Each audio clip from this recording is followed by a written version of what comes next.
from an orchard, the famous berry orchard. Shortly after coming of age, Mr. Tennison left the comfort and security of the orchard to travel the world far and wide. He set off on his travels to experience life and to find, well, that is a tale for another day.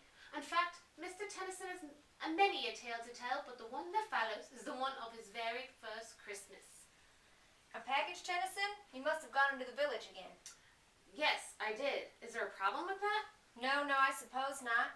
It's just not in our custom to leave the mountain. Why you feel you are above that when we have welcomed you so, I can't understand.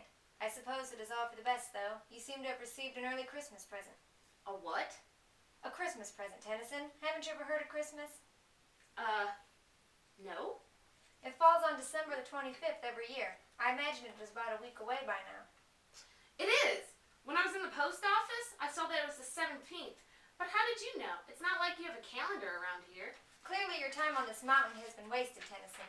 You've learned nothing. Your hunting skills are far less than par. We follow the stars. That is how we know what time of year it is.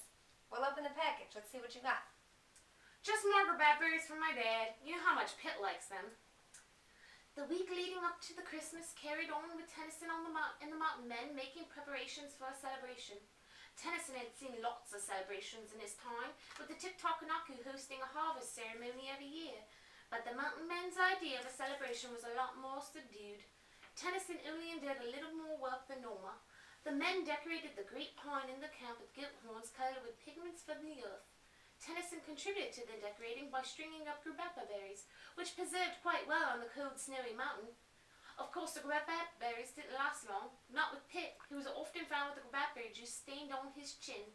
Christmas morning came, and the mountain men woke Tennison from a peaceful slumber. Much to do today, Tennison. We must hunt for tonight's Christmas feast. If only I could make a berry pie. I imagine it would go nicely with the rest of the holiday feast. Pie, Tennison? We are hunters, not bakers. I just thought. I know what you thought, Tennison. The mountain men were very skilled hunters. When they were through catching the game, Tennison was assigned the task of cleaning the animal in preparation for the cooking. He did the task with little gusto, expecting to be fed the least favorable part of the goat for his failure to catch one himself. Night fell over the mountain and snow began to fall. Around the fire, Tennison stared up in awe. Although he had been on the mountain for quite some months, he couldn't get enough of the soft white flakes. I do love snow. Here, Tennison, eat. Merry Christmas.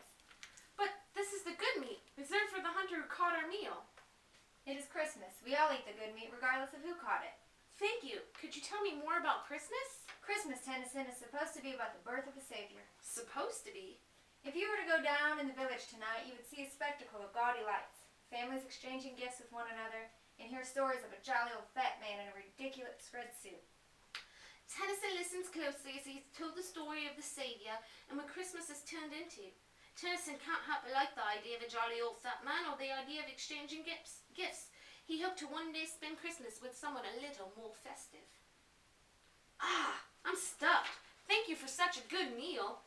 Again, Merry Christmas, Tennison. Now it is time to sing. Sing? Yes. Come now, let us rejoice. The mountain men begin to sing. Tennison, not knowing the words, took a moment to listen to voices carrying on the mountaintops. Tennison was enchanted by the voices echoing across the cold mountain night. Suddenly he heard something strange, and it was the sound of his own voice singing a song of Christmas praise.